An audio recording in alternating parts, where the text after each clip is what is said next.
Everyone. Please be seated. We're already a few minutes late.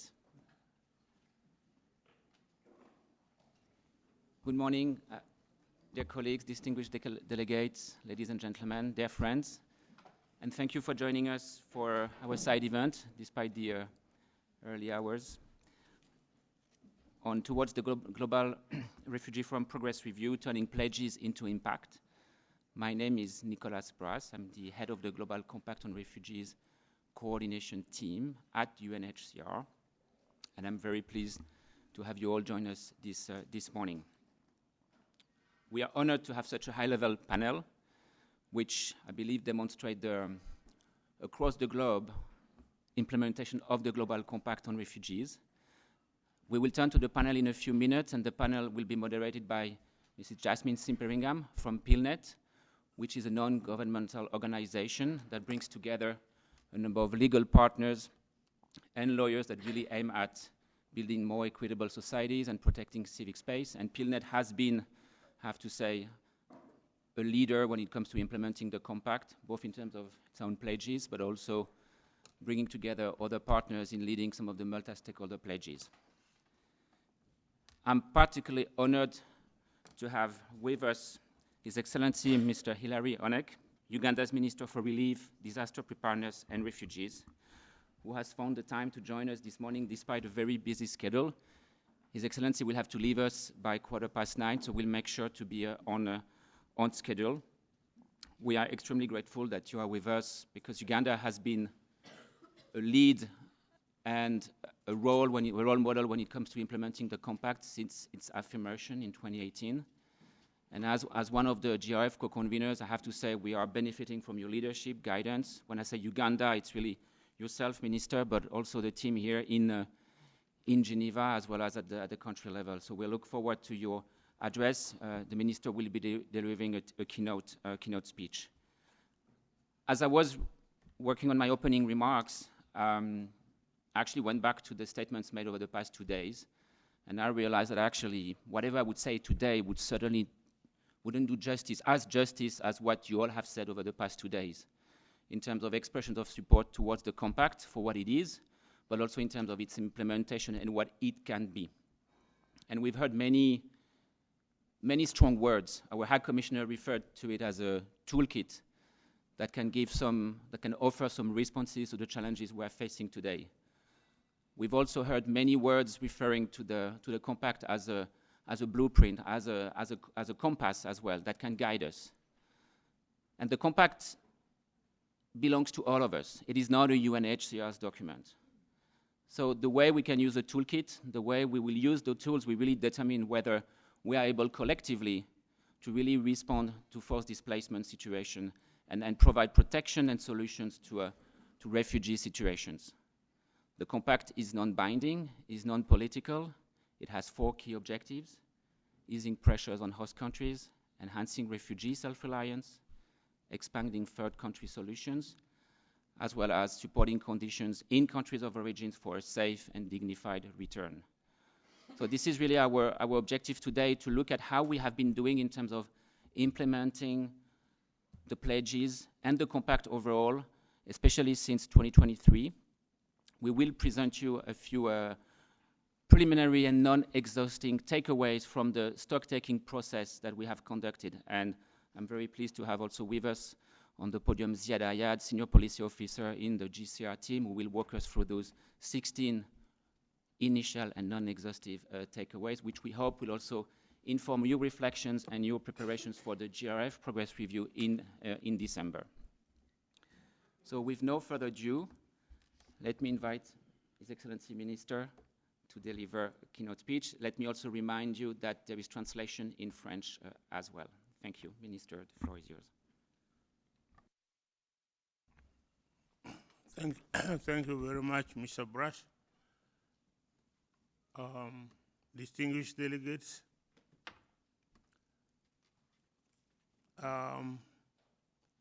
ladies and gentlemen. The theme today is turning the Global Refugee Forum Progress Review. That is turning pledges into impact. First of all, I must state that really our refugee policy as a country is based on humanity. We are looking at us as human beings being the same, irrespective of race, color, languages, anything. We think your suffering is also our suffering. We share with you the challenges of being a refugee and arising from whatever cruelty in your country, and we give a hand to give you opportunities to live on. Our brief statement goes as follows. At the Global Refugee Forum of 2023, Uganda made pledges across 5 strategic areas which continue to serve as the guiding framework of our refugee response. We committed ourselves to 1, enhancing the self-reliance and resilience of refugees. This one actually goes, the basic theme here is empowering refugees to live as independently as possible. Number 2, addressing the challenges related to environment and climate change of energy. You see, our country,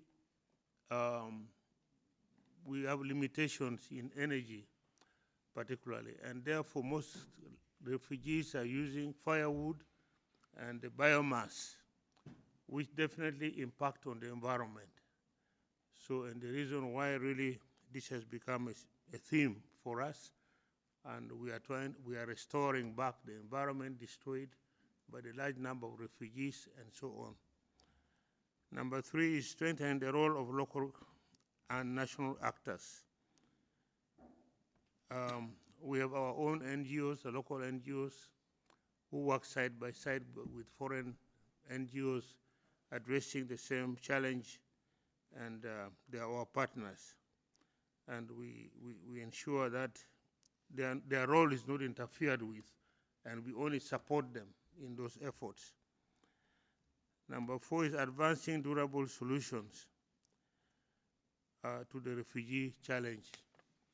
The durable solution here really is trying to contribute to peace in those countries which are generating refugees.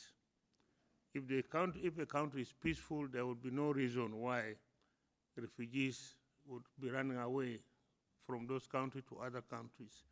So those are, our government is working on that. And then number 5 is the integrating service delivery for both refugees and host communities into government systems. Whereas the NGOs and the non-government organizations are contributing in health, education, and so on services, those services gradually is being taken over by government because there's limitations from those organizations, how far they can go. They cannot continue paying teachers' salaries and running the schools. The government has taken over all those institutions. Each pledge is being spearheaded by the relevant line ministries. Different ministries take over those responsibilities, demonstrating our whole government approach and the seriousness with which Uganda views these commitments. 2 years later, in 2025, we find ourselves, or current year, we find ourselves in different and far more difficult global contexts than when those pledges were made. Uganda today hosts nearly 2 million, over 2 million actually, over 2 million refugees from previously 1.5 million. Now we have in excess of 2 million refugees, the largest number in Africa. Yet funding for the response is at an all-time low. Over the past month, 1 million refugees have lost access to food assistance, and even the most basic forms of support are no longer guaranteed. Our pledges were ambitious in 2023. They are even more so today, yet they remain urgent and as valid as ever. They remain urgent and they remain valid to date. The progress of Uganda Global Refugee Pledges to date as it stands. Despite the challenges, I'm pleased to share that progress is being made. Resilience and self-reliance, a national self-reliance index has been developed and is due to be launched this year. This tool will provide transparent and an informed framework to access refugee self-reliance and guide all livelihood actors going forward.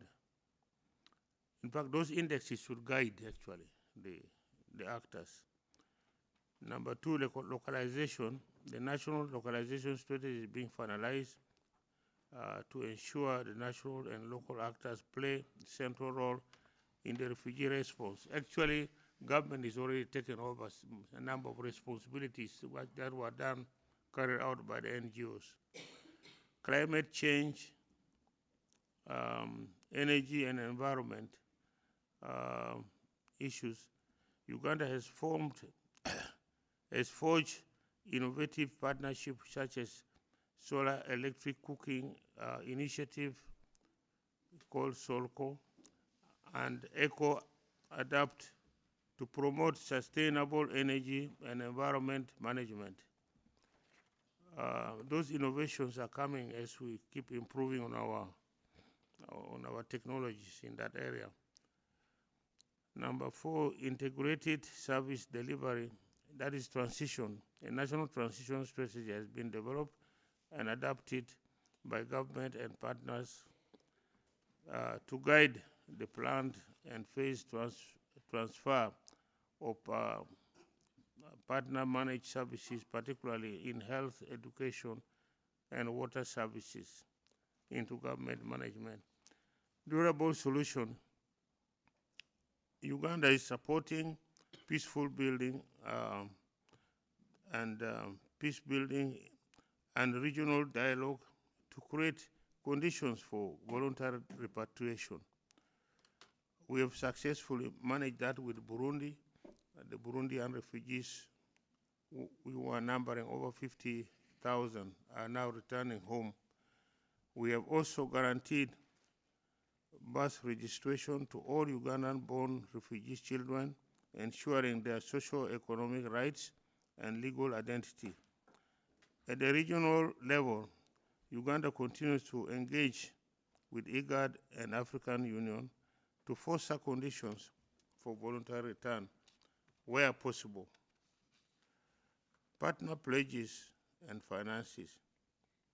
At the Global Refugee Forum 2023, Uganda leadership and advocacy attracted 93 complementary pledges from partners with combined financial value of about US $240 million. Out of that, so far US $1,196 is already being implemented towards building resilience and self-reliance of refugees in Uganda, with projects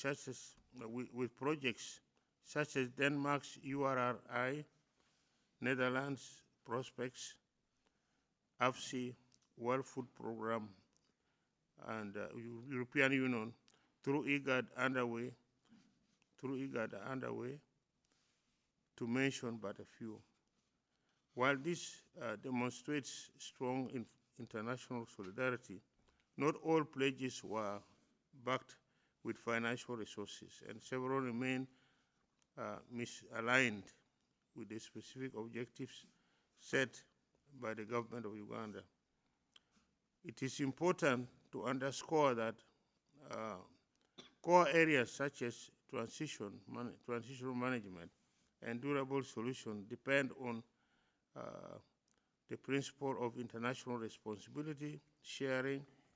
Uganda cannot address these challenges alone, particularly in the face of declining resettlement opportunities, limited prospects for voluntary repatriation, and overstretched social services in the refugee hosting districts or areas.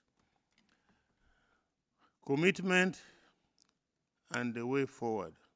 Uganda remains firmly committed to the objectives set by the Global Refugee Forum.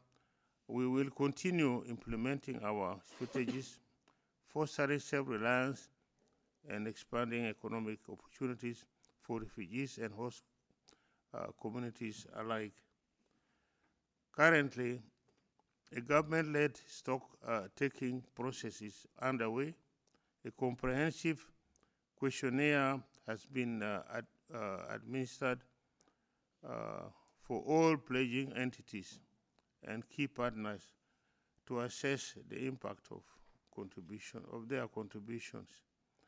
Later this month, Uganda will host a national stock-taking event along Forum on Humanitarian Development, Peace Nexus, paving the way for Global Refugee Forum Progress review.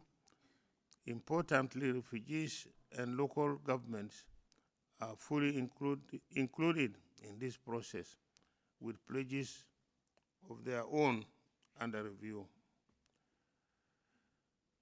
In closing, looking ahead to the Global Refugee Forum 2027, there is a need for an international community to reflect on how pledges are made, matched, and delivered. More than quantity, we must prioritize the quality of pledges, that they align with the government priorities, are supported by adequate resources, and are followed through in practice. The theme of this side event, turning pledges into impact, will not be more timely. Uganda welcomes this discussion, and we stand ready to work with all partners to ensure that the commitments made together translate into tangible improvements in the lives of refugees and the communities that host them. Thank you very much. Thank you so very much, Excellency Minister, for these powerful remarks. I think Uganda is definitely an exemplary model of whole of government, whole of countries, and whole of society response. I think you've elaborated on the way also you are working with all actors, including international partners.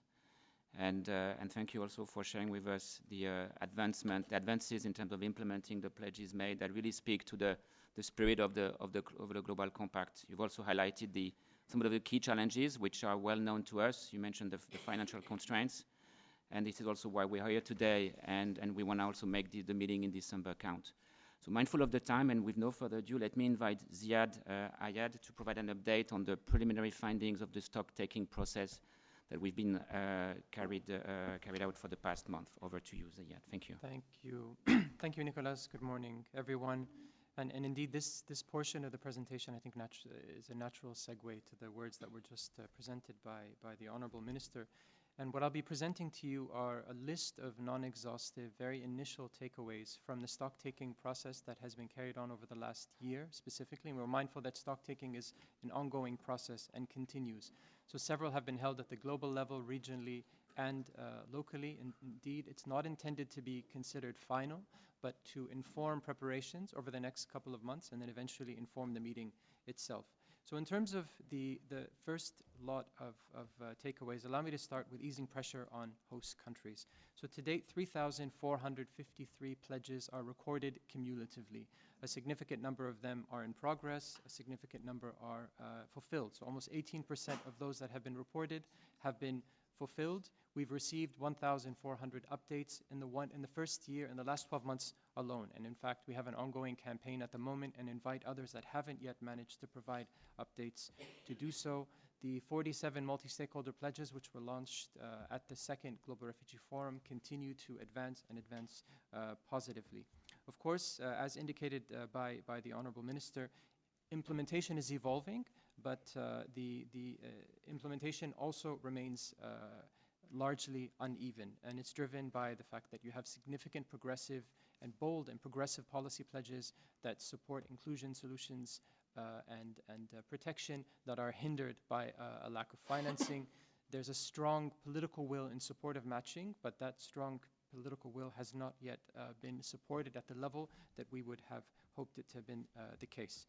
In terms of the second takeaway, we've seen notable advancements on climate action, with 4 countries already having included refugees in their national adaptation plan and several others on their way. In terms of the second objective, which speaks to enhancing self-reliance, next slide, please. We have a series of very good takeaways that we will speak to, the quite concrete gains that have been witnessed thus far. So 10 countries already have strengthened laws and policies supporting economic inclusion and social protection. 500,000 people have already been supported. And again, this is not intended to be exhaustive. This only reflects that which has been reported and that which we have collected based on the stock-taking process. On health and mental health, 11 out of 15 target countries already have reported significant progress towards more equitable access to health and inclusion in national systems. Good takeaways on education, primary and secondary. At least 7 countries have advanced on inclusion.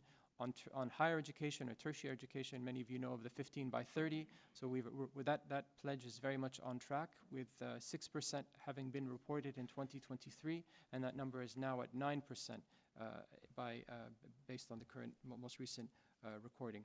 In terms of the sixth takeaway, good progress being witnessed on transitioning and enabling inclusive and sustainable human settlements in 14 countries, advancements on connectivity and digital inclusion, which is essential to enabling services and education, with discussions ongoing with at least 10 mobile network operators.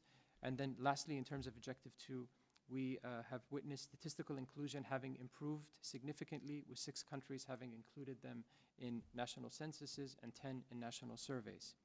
In terms of Objective 3 and 4, which speaks to solutions, so there is, one of the takeaways is that there has been a good expansion to third country solutions. It continues to move forward, even though the global outlook may be mixed. So for example, access to machine-readable travel document has advanced in 11 countries. 150,000 family reunification permits was reported in 2023. Notable advancements on community sponsorship and resettlement as well. In terms of Objective 4, or supporting conditions in countries of origin for returns, you have 10 countries having facilitated registration in terms of land rights and resolution of disputes. So we have examples from Burundi, we have examples also from Syria in terms of increased investments in support of housing for returnees. Then on takeaway 11, there are ongoing conversations and good dialogues that are emerging with several major tech companies to counter online hate speech and xenophobia, and this is an important development in addressing social cohesion. And then lastly, we have several cross-cutting takeaways as well. So in terms of international protection, and again I remind, this is not in any way exhaustive and is only a reflection of the stock taking and the progress that has been reported. You have 10 countries that have strengthened asylum systems through 7 cooperation matches. 14 additional countries have joined the Global Alliance to End Statelessness. Notable advancements in child and social protection. Many of you are active, or your countries are actively engaged in the UN Common Pledge 2.0, which continues to drive institutional inclusion. 29 UN country teams have integrated refugee priorities into their national frameworks, and 24 actively supporting policy and capacity building. Refugee participation continues to advance positively, with thanks to many of you as well in the room, with advisory mechanisms having been established in 7 countries, And then lastly, and this is the last takeaway, the regional support platforms, and these range from IGAD to MERPS to SSAR, the Central African Republic, and many others, as long as, in addition to some of the regional processes, such as the Quito process, the Chile Plan of Action, which I understand we'll be hearing about more shortly, are yielding good dividends, even if progress overall remains uneven. So the main message here is that progress is highly encouraging, but challenges naturally persist, as the Honorable Minister referenced and Nicholas spoke to as well. Implementation remains uneven, and of course it's hindered significantly by challenges related to financing. We remain committed to this concept of pledge matching. It has advanced, but there is still scope for more to be done. And then lastly, while good strides have been made in what we refer to as a broadened base of support, and we speak to good progress made by private sector actors and development actors, but of course there's more for that to be increased as well. So all this will be summarized in the form of a fact sheet, which will be issued in the coming few weeks, which will circulate widely, and we hope you'll find helpful. We remind you that it's an ongoing process, so if you are invited to continue to report, both on stock-taking progress, but then also in the progress related to implementation. I thank you for your attention, and I pass back to the chair. Thank you.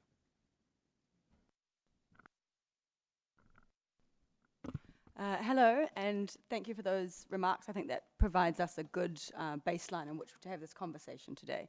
So as Nicholas mentioned, I am Jasmine Simperingham from PILNet, and we coordinate actually one of the original multi-stakeholder pledges with the goal of uniting the legal community around refugee protection and solutions.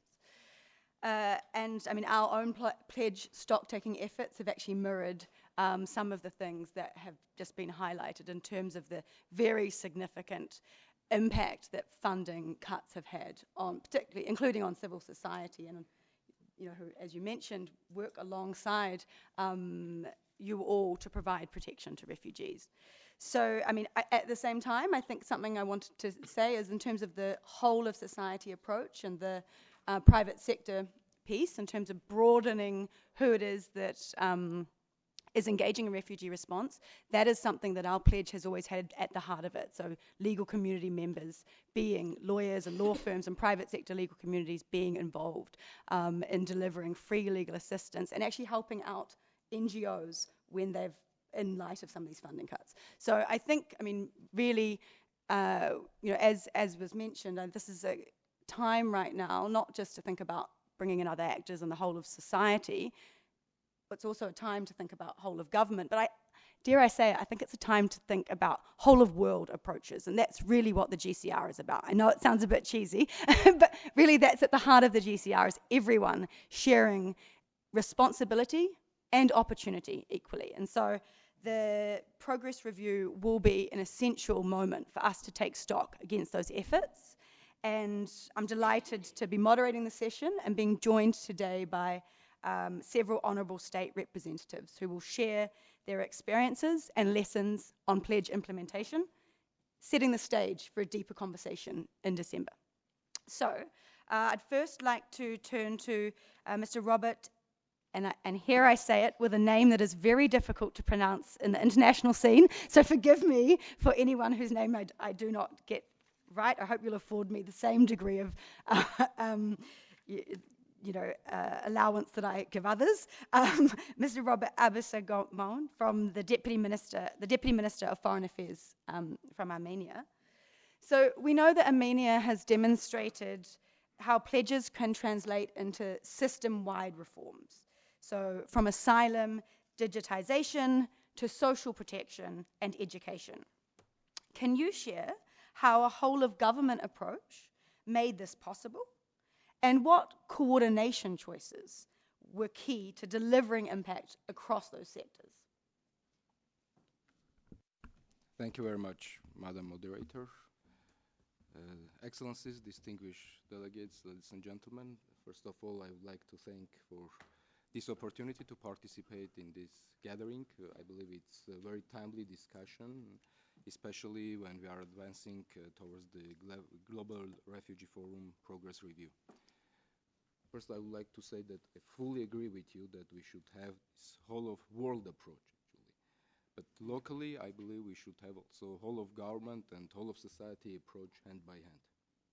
For addressing your question, I would like to conditionally divide the answer into two parts. Before the pledges, so before making the pledges, and while implementing the pledges.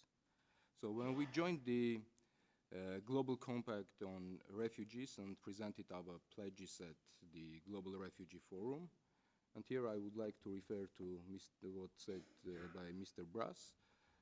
First, we recognize that the compact is pledge that belong to all of us. We also had this awareness that the scope and the responsibility of these commitments. Actually, our approach was very holistic. So we recognize that the refugees are not only a humanitarian issue, but also development, governance, human rights challenge that demand sustained, inclusive, and actually well-coordinated response. Throughout our engagement, Armenia has made 13 pledges in 2019 and 2023. It encompasses areas such as asylum reform, statelessness reduction, inclusion of refugees in health, education, housing, employment, social protection, etc. Till now, we have succeeded to implement 5 out of fully implement 5 out of 13, and the 8 pledges are on track to be implemented, hopefully till the end of next year. A prime example is the significant success in reduction of statelessness. We have achieved this through the amendment of our law on citizenship in 2021 and 2023, and I can mention that we have succeeded to reduce statelessness by around 80%. So we have further advanced also our asylum reform with the implementation of electronic asylum case management system.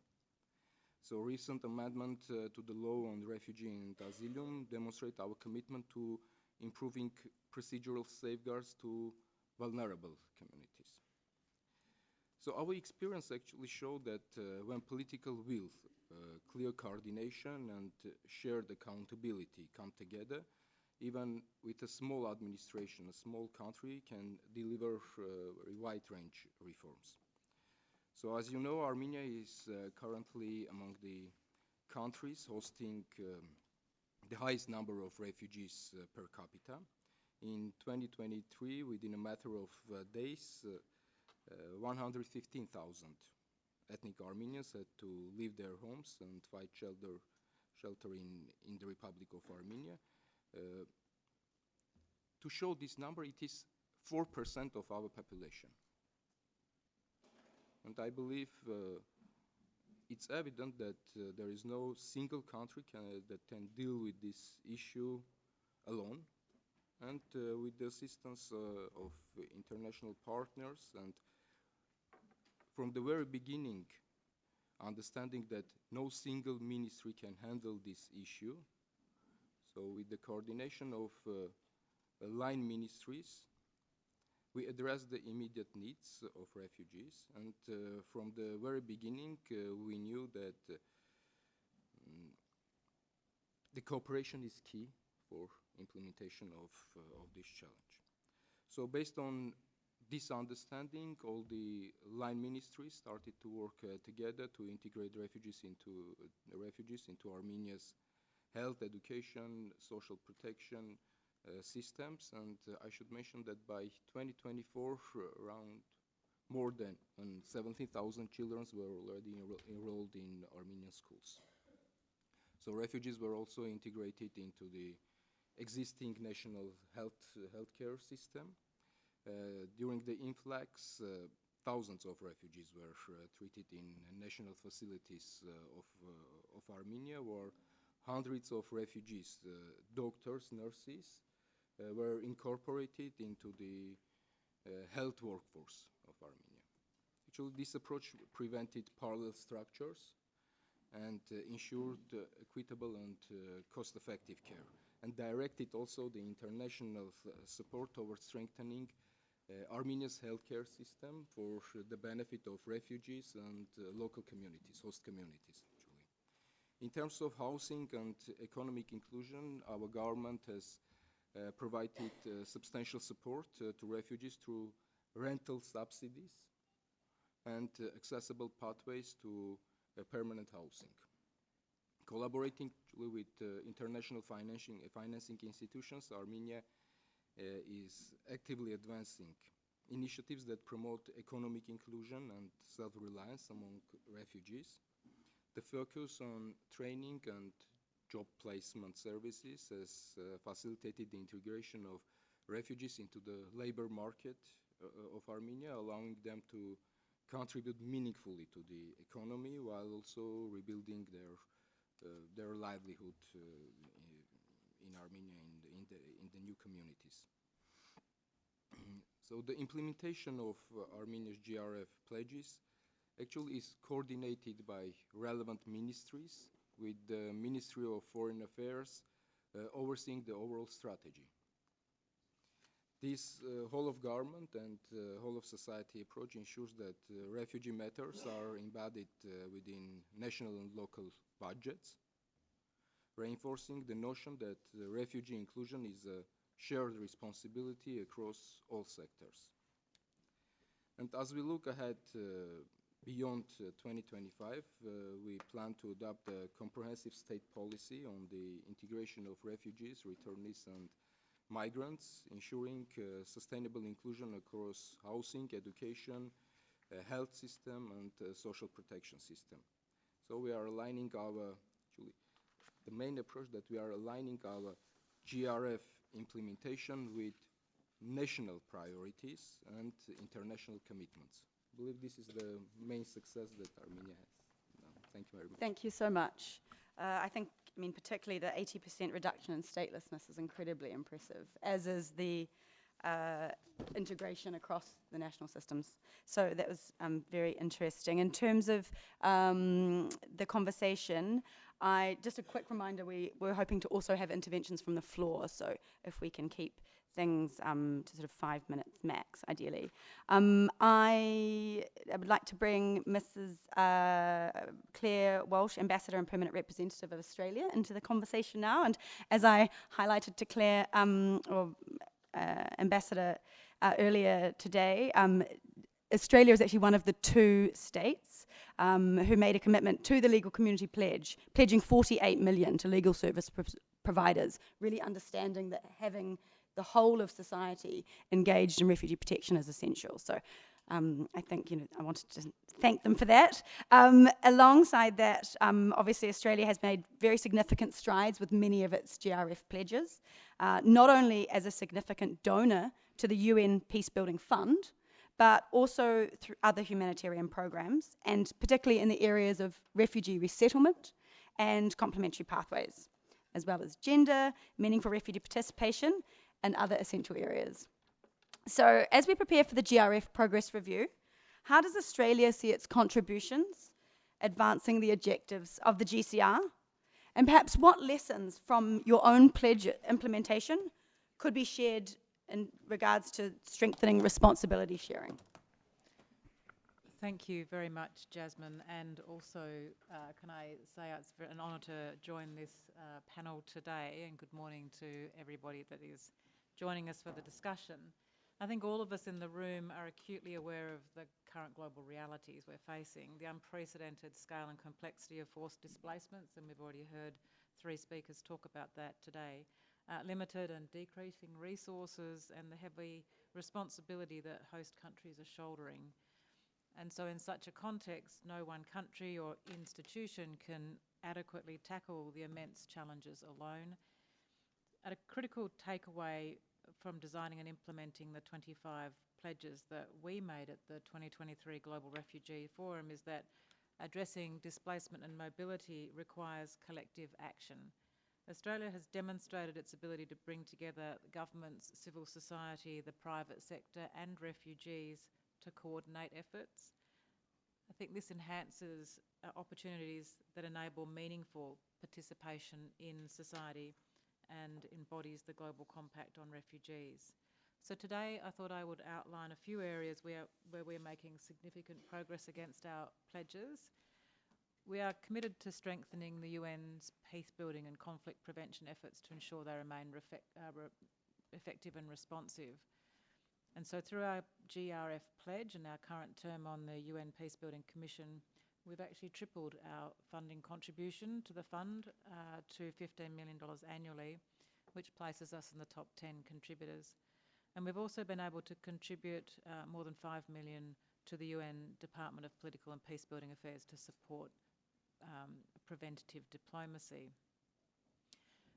As you know, a lot of our foreign policy focus is in our region, and regionally we have increased humanitarian assistance in the Indo-Pacific by supporting the Rohingya crisis and response in particular, which is the largest displaced population in the world today. Our investments has increased to close to $630 million, including a new 3-year program focused on life-saving support for vulnerable communities such as food, water and shelter, education and health services. And we've committed a further $230 million to support displaced Afghans by providing immediate humanitarian and basic services with countries hosting Afghans. However, our support does and needs to go beyond financial contributions. We're a proud advocate of resettlement with the second largest resettlement program globally. And we also continue to expand complementary pathways, including refugee labour mobility and community sponsorship programs. We continue to advocate and support other states to establish and grow their own resettlement and complementary pathway programs. And I think that's one of the things that we have learnt, is that sharing the experiences of others and sharing our own experiences is very important. We also see immense value in working with other states, not just sharing experiences, but working collaboratively. So alongside New Zealand, we pledge to improve access to machine-readable refugee travel documents, which is breaking down the barriers for refugees to access lawful migration pathways. Australia also values the perspective of those with lived experience. We were among the first countries to support the Refugee Participation Pledge in 2019 and have continued to embed the lived experience into our humanitarian policy through establishing the Australian Refugee Advisory Panel, which is made up of 9 individuals with lived experience of displacement. Our refugee advisors are integral to Australia's delegation to both the Executive Committee and the Global Refugee Forum, and their participation ensures that our international engagement is informed by the lived experiences and insights of those directly affected by displacement. And we have with us Dr. Renee Dixon joining us in Geneva this week for XCOM, and I'm honoured that they co-delivered Australia's national statement yesterday. Their leadership and expertise reflects our commitment to inclusive, representative and accountable refugee policy and diplomacy. But going back to the primary lesson we have learnt about engaging across all sectors, Australia is aware that civil society and refugee-led organisations, and particularly those led by women, play a crucial role in delivering culturally appropriate, life-saving services. And we're delivering on our commitment to increase funding to refugee, women-led organisations. Through our flagship initiative, Amplify, Invest, Reach, Australia is partnering with women's funds in Asia to provide critical financial support to grassroots refugee women-led organisations, including to respond to gender-based violence and support their participation in key regional and global advocacy fora. This initiative supports the multi-stakeholder pledge for gender equality and protection from gender-based violence. Conscious of time, so in closing, despite the scale of the challenges we face, Australia remains committed to solidarity, shared responsibility and inclusive solutions, and we will continue to expand our efforts to implement our pledges in full. Thank you.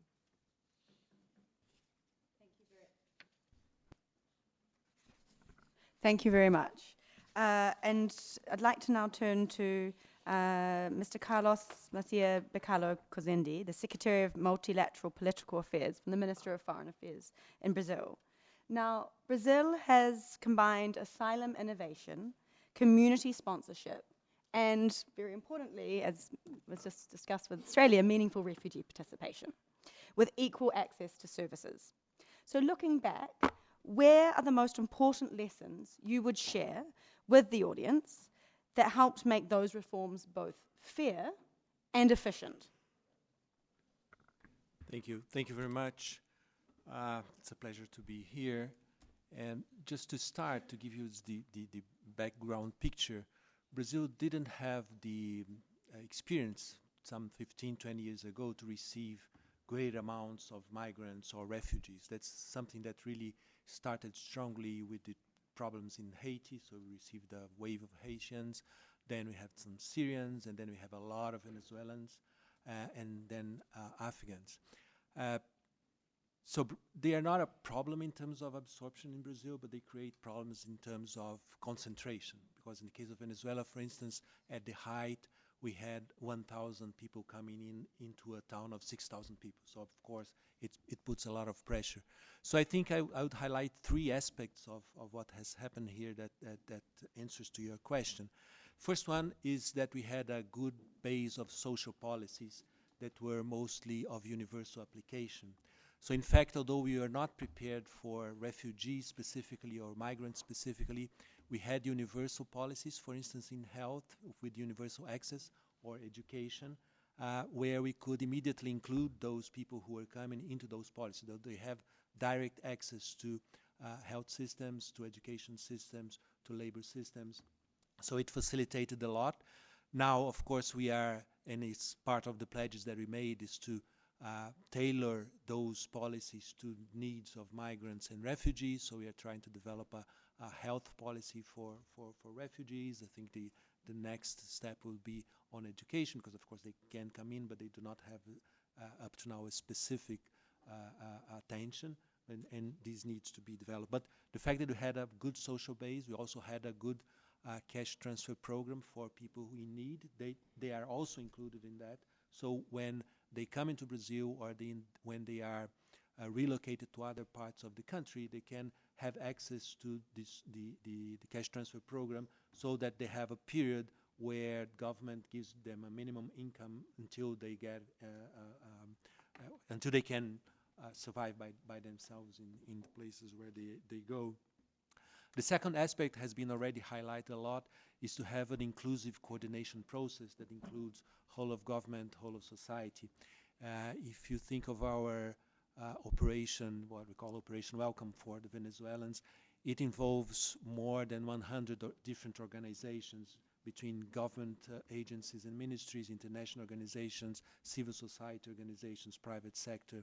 And that's what has allowed us to have this program where Venezuelans come in, they receive vaccination, they receive the documents, they opt whether they want to go to refuge or ask for residence, and then they can have immediate access to all those social systems that we have mentioned. And we have created an interiorization program that allows them to go to 1,000 different municipalities in the country, where they will have either a job or contact with other people that they already know, and that they will help them to settle in. The third aspect, I think, it's to have good legal pathways and complementary pathways.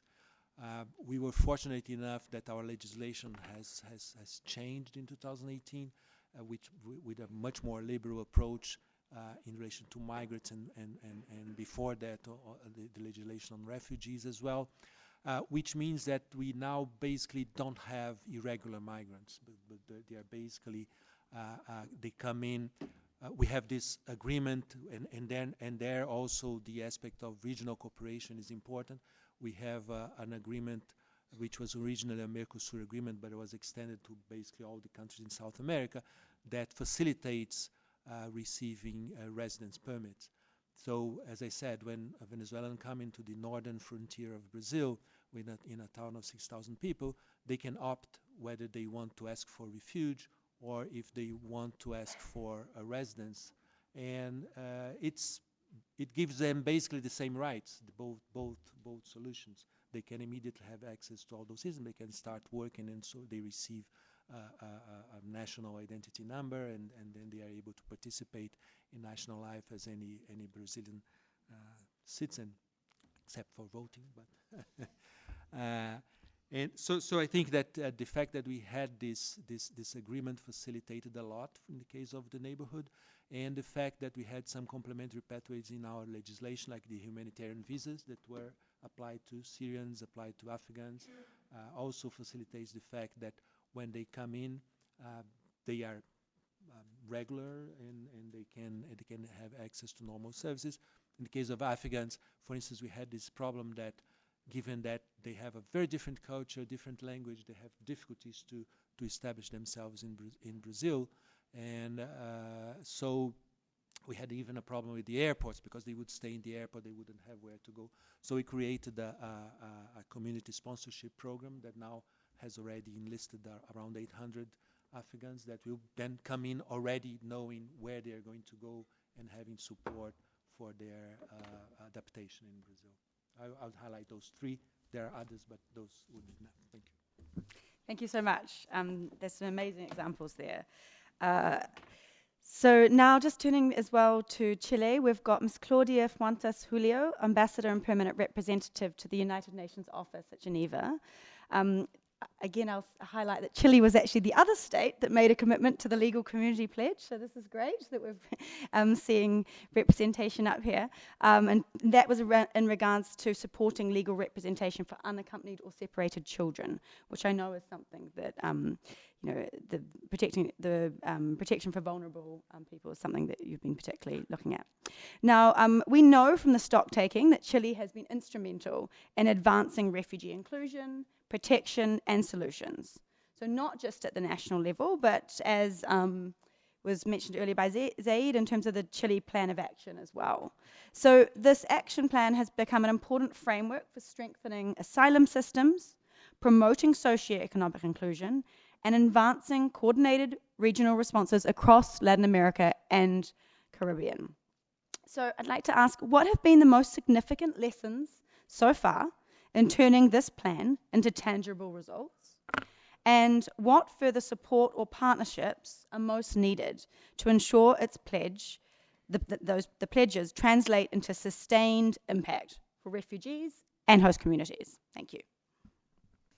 Thank you so much. Good morning, everyone, colleagues, friends, distinguished panelists this morning. I'm very happy actually to be here. My questions are more about the Cartagena Plan of Action. As you know, this is a regional framework for cooperation and regional solidarity to strengthen international protection of refugees, displaced, and stateless people. This process has been going on in our region for more than 4 decades, and it's something I'm very proud of because it's a very distinctive regional framework that we have in place. Chile is currently the president of Cartagena Plus 40, basically because we signed our declaration in December 2024 and our plan of action also in the same date, and we will be chair until 2034, if I'm correct. The previous chair, in fact, was Brazil in the previous 10 decades. So I would like to focus on 3 aspects: on the lessons learned on this process, the partnerships that we have, and the third is how to ensure sustained impact. So regarding lessons learned, let me say that over the 40 years of the Cartagena process, and especially through the Chile Plan of Action, we have seen the importance of regional coordination and complementarity. One key lesson is the need to regionalize good practices. Each country holds valuable experiences, and we have been hearing of all the experiences here just in this panel: Australia, Brazil, also Armenia, and innovations in refugee protections, which can and should be shared broadly to maximize impact. This has led to the formal establishment of a follow-up and coordination mechanism in the Chile Plan of Action, which fosters continuous dialogue and alignment among member states and stakeholders. Another important lesson learned is the value of systematization and prioritization.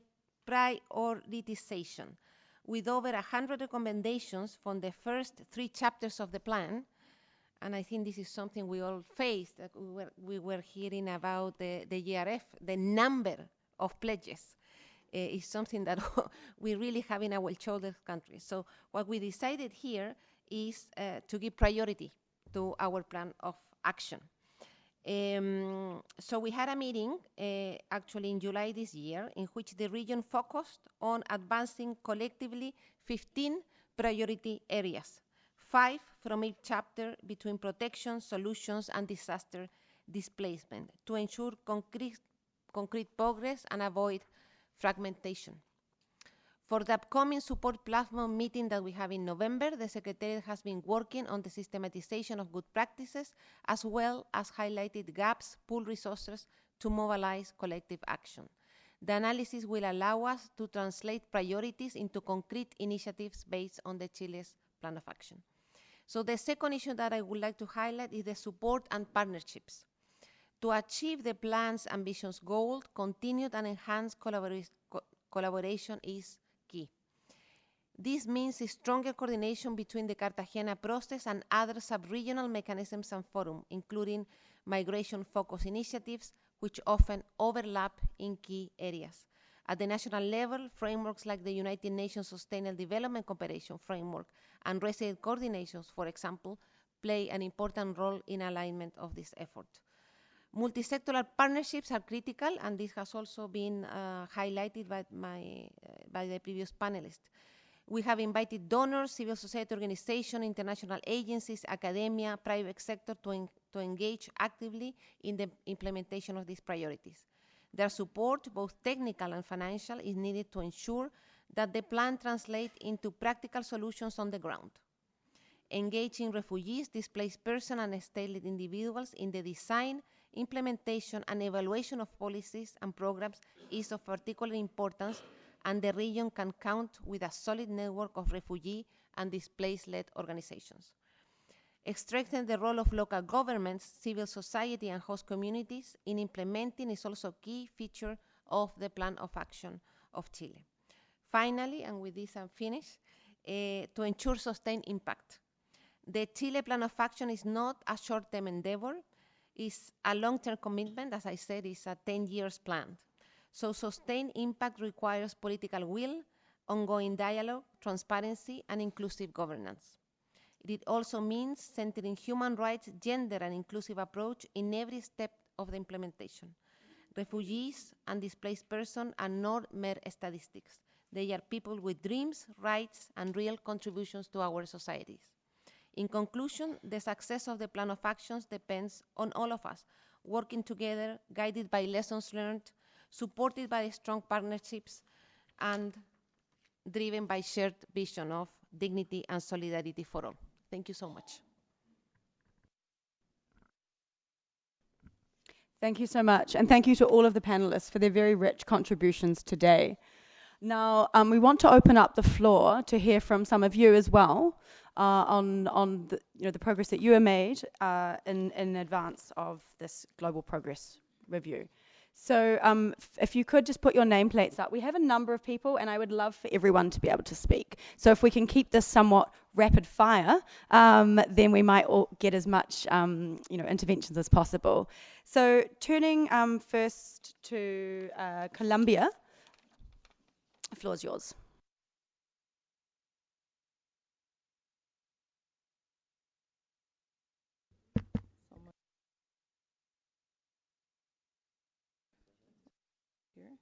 No, okay, thank you. Good morning, colleagues, and thank you very much to you, and thank you very much to Nicolas and the GCR team for organizing this high-level side event, and also to all the panelists for their commitment. For Colombia, it has been an enormous privilege to be part of the co-conveners countries of the Second Global Refugee Forum. As the Minister of Uganda mentioned this morning, we need to work with and for humanity, and this is what we have been doing as co-conveners, following the GCR objectives and implementing policies of protection, integration, and regularization. Colombia has been part of different multi-stakeholder pledges, including Cartagena 40, and we take this opportunity to thank Brazil as former president of the Plan of Action and Chile as the new leader. It is very important to highlight that the Cartagena Plan of Action is a huge example of solidarity that characterizes the Latin America and the Caribbean region, as Ambassador Fuentes mentioned. We look forward to having a very active midterm review in December, and you can count on Colombia on this. Thank you very much. Thank you. And now I'd like to turn to actually, I can't. Norway? Have we got Norway? Yes.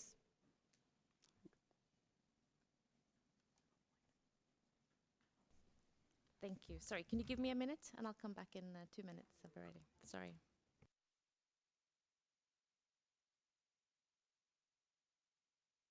Ikva, are you brilliant? Yes.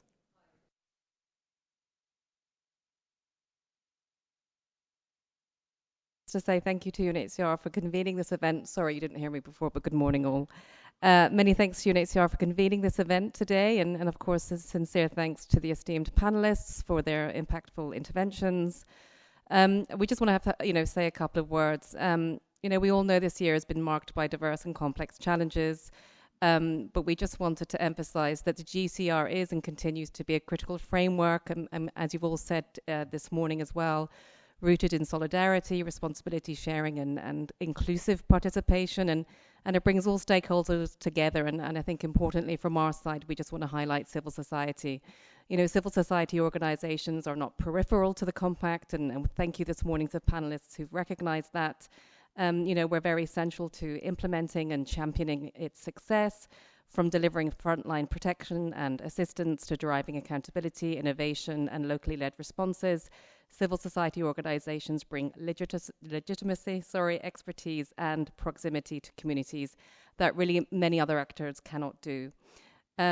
We're also diverse, and in that diversity is, I think, very much the power that we have. And we include global and regional networks, INGOs, local and national NGOs, as well as organizations led by forcibly displaced and stateless persons. And specifically as the ICFA network, we're proud to co-convene the multi-stakeholder pledge on advancing localization in displacement and statelessness responses. But we did note, following our stock taking, that the gains made are fragile. And despite these difficulties, we really have seen momentum. We want to really focus as well on the opportunities. And we have seen examples of meaningful and impactful collaboration between different stakeholders.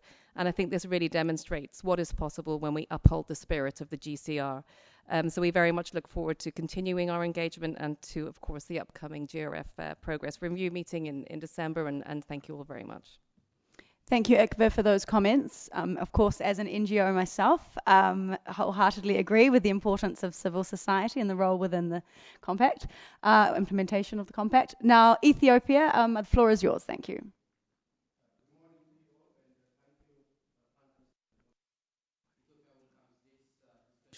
Turning on pledge into impact.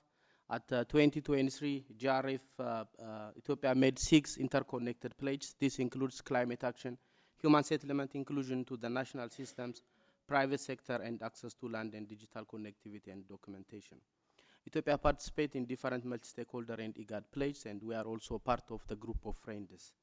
Following the December, there are tangible progresses we have achieved, and also critical challenges still remain ongoing. The progress includes we made some millions of plantation on climate action, and our human settlement pledge with the support of the European Union and the UN Habitat is going well. And in terms of inclusion into the national system, we have achieved lots of progress. This includes inclusion of refugees into the national ID system, inclusion of refugees in the secondary and TVET system, strengthen, and also adoption of the right to work directive for the refugees was exercised after the last GRF. And refugees are now actively engaged in urban productive safety net, and refugees administrative data is included into the national statistics, and inclusion of refugees into the national strategy on violence against women and children is also recorded in this in the last time. Regarding the challenges, we have been observed over 120,000 new arrivals following the last GRF, and this is also the challenge we have been observed. Limited pledge matching, this is a critical one, and also low energy access, weak climate livelihood integration projects are the challenge we have observed, and most importantly as well, infrastructure strengths and low absorption capacity of public facilities has been observed, and we need also to improve the coordination gaps and resource duplication. In conclusion, Ethiopia's strongly commitment to the Global Compact for Refugees and Global Refugee Forum, these are serves as a foundation to advance refugees inclusion into the national system through the government-led whole of government and whole of society approach, and also guided by the recent Makatat roadmap. We are looking forward to productive engagement in the upcoming meeting. Thank you. Thank you, Ethiopia. Mexico, the floor is yours. Thank you, Chair. Mexico wishes to express its appreciation for the insightful presentations of the panelists, whose reflections contextualize and inform us on the preparation for the Global Refugee Forum Progress Review. In the framework of the Global Refugee Forum, Mexico has always advocated for the whole of government and whole of society approach. And in this line, we pledged to strengthen coordination among the three levels of government to undertake interinstitutional actions in the areas of identity, health, education, and employment, aimed at addressing the needs of refugees, asylum seekers, and beneficiaries of complementary protection. We are very glad to see that pledges on economic inclusion and social protection have received several endorsements, underscoring the importance of that the states and partners place on socioeconomic inclusion as a driver of self-reliance and reliance for both refugees and host communities. In Mexico, refugees enjoy the same rights and obligations as nationals, and in this sense, the law guarantees access to work, health, and education, and we have implemented some actions in order to build and strengthen this framework. One of the most successful outcomes has been the local integration program that we jointly implement with UNHCR, and has linked over 52,000 refugees to formal employment in more than 600 companies across the whole country. Recently, Japan joined our efforts, so this has been very positive in the sense that there are countries wishing to support the national efforts that, of course, translate into benefits to all the region as well. We would also like to add that we have been closely with Chile and other countries in the region on the Cartagena Plus 40 process, and now we're very committed to the implementation of the Chile Declaration and Plan of Action, and we look forward also to work with others in replicating this kind of efforts in other regions if good practices can serve also to strengthen their national processes. Thank you. Brilliant, and thank you so much for those interventions. Now, I'd like to give the floor to South Sudan. Thank you so much for the opportunity, and thanks for the great presentation from the panelists. Actually, I don't have much, but I have two important points to mention in relation to this particular topic. Actually, given the current dynamics in our region, and the whole issue about the reprioritizing the pledges, we need to see that at least the pledge on peace and peace building and activities should be the priority within the IGAD platform. And fortunately, there is no IGAD platform. I wish they were here to take note of this, because really that's what you can address the whole issue of the challenges of displacement and refugees in the region. When we're talking in 2023, the Sudan crisis had not really, taken into the consideration and the situation now.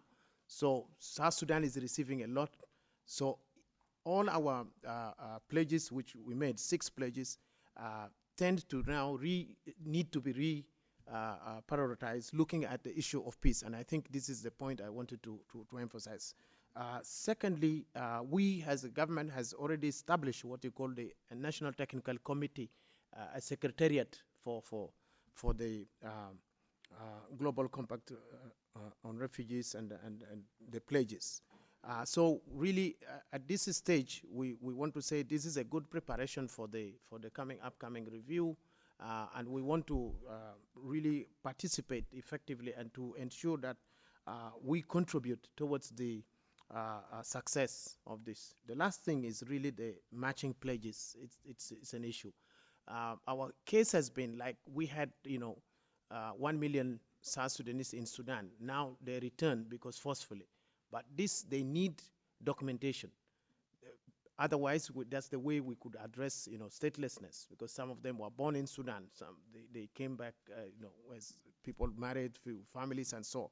So we really need to see that the matching pledges really focuses on and support our initiatives which are on the ground. That's really from the donor side to match, the initiatives, so that we can have access to machine-readable documents. It requires a little bit of startup capital. That's it, and we as a government will then continue to sustain the whole documentation process. Thank you. Thank you very much. And at this point, there's been fantastic interventions, and I can see still a few plates up. So I hope that you're okay to bear with us, not bear with us, because obviously this speaks to the importance of the progress review and the fact that we're all interested in this. So we will need to run over a little bit later in order to allow a few more people to speak. So at this point, I'd like to pass the floor to Honduras, please. Thank you very much. Good morning, Excellencies. Good morning, colleagues. Allow me to apologize on behalf of my PR as she have to leave early for another meeting. Maybe if you could speak into your mic a bit more, just for the. Thank you. Okay, better. Thank you. Good morning, Excellencies. Good morning, colleagues. Allow me to apologize on behalf of my PR that she had to leave early for another meeting. I wish to start expressing our gratitude for this organization of this event, and I'm very interested in important remarks made that by distinguished panelists who have started and shared notable experience and reflection in the pledge implementation. Honduras is pleased to participate in this event on the road to a high-level meeting in December and the forum in 2027. Following up that the process has been carrying outside of the Global Refugee Forum, Honduras has worked decisively in the implementation of the pledge made, and in the rest of the time, I'm going to have the 4 particular measures. We have made significant progress on the strengthening of statistical inclusion with the objective of collecting comprehensive and disintegrated data to inform policy. Bearing in mind that the children and the women among the most vulnerable populations, with strengthening the institutional coordination among relevant institutions with the aim to prevent forced recruitment to the gender-based violence. We have also made progress in raising awareness through campaigns and information material that raise the visibility of these issues in the country.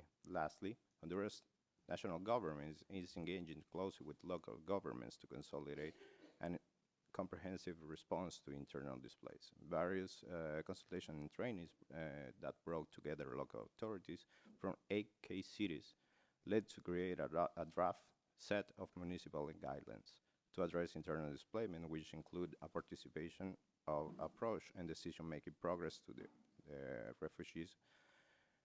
We certainly trying to get more challenge and tackle that ones. We reiterate our commitment to the Global Compact and stress its contribution to effective and sustainable solution. Thank you very much. Thank you very much. Zimbabwe. Thank you very much. Good morning, Excellencies. Good morning, all the dignitaries here present. As Zimbabwe, we managed to make notable achievements towards the fulfillment of our pledges, where we made 7 pledges in terms of refugee protection. And let me take this opportunity to talk about self-reliance for refugees, asylum seekers, and the host community. As Zimbabwe, we took a developmental approach. We have a protracted refugee situation in Zimbabwe, and we have managed to integrate self-reliance programs of refugees into the national programs.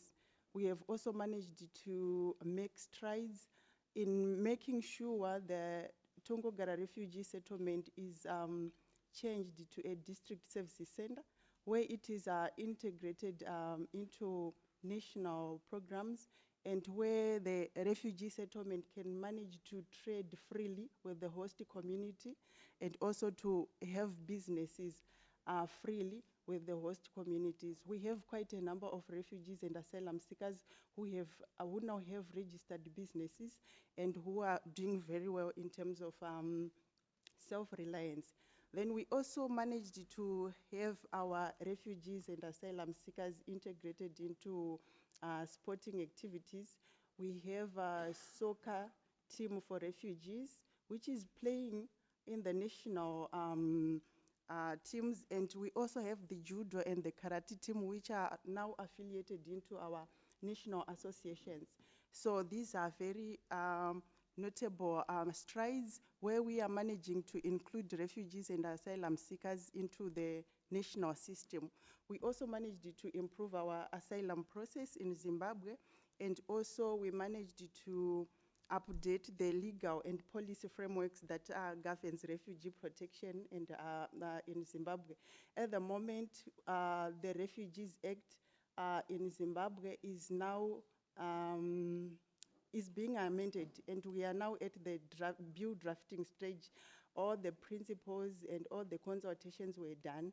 So these are notable strides. And we have also managed to strengthen the institutional capacity of our national registry system, and where we have managed to make sure that refugees and asylum seekers, they have proper documentations. They also have national IDs, passports. They are being given to refugees and asylum seekers, and we have managed to extend the expiry date of our national IDs for refugees and asylum seekers from 2 years to 5 years, which is also a sign of how Zimbabwe is managing to improve asylum seeking process and also to integrate refugees and asylum seekers into our national system. I thank you. Thank you very much, Zimbabwe. And last of all, we'd like to give the final intervention to Switzerland, the co-chair of the GRF. I really look forward to have you all here in Switzerland. The welcome will be warm. The temperature is a bit less, unfortunately. But yes, many thanks for having organized this very important event. It shows that there is so much to do, that the challenges are multidimensional, and that the engagement needs to be a multi-stakeholder, whole of society engagement. So in that sense, I would like to encourage all delegations to be inclusive, not only bringing from the ministers as we will do to the administration staff, but also to include, if possible, refugees in their delegations, civil society activists, maybe even private sector members. Be diverse, and in particular seize the opportunity of gathering in Geneva. Geneva is a place where many things can happen. Ensure that cross-fertilization takes place. It's very easy to come and speak about one's experiences. It's much more difficult to listen to others, to learn from them, to approach them and work together. And that's the value added. The value added is not to come and speak about what we are doing. The value added is to learn, to share, and to cooperate, thanks to the fact that you could gather. So that's just my message. Thank you very much. Thank you so much, colleagues, and thank you so much, Jasmine, for this excellent moderation. We have 3 minutes to go before the plenary starts, but just to say a few words to really, I mean, what we've heard today, this morning, just demonstrate that there is willingness and that looking backwards is not an option. I think that's what we've heard just from our dear co-host Switzerland. And sorry for also pulling a cheesy line, perhaps, where there is a will, there is a way. And we've heard about the what also in terms of what does the compact mean, how it can be implemented. But we've also heard this morning about the how. And we heard about whole of society responses, whole of government responses, the coordination at all levels, starting with at the grassroots level. And that's so important because this is where actually the response does take place.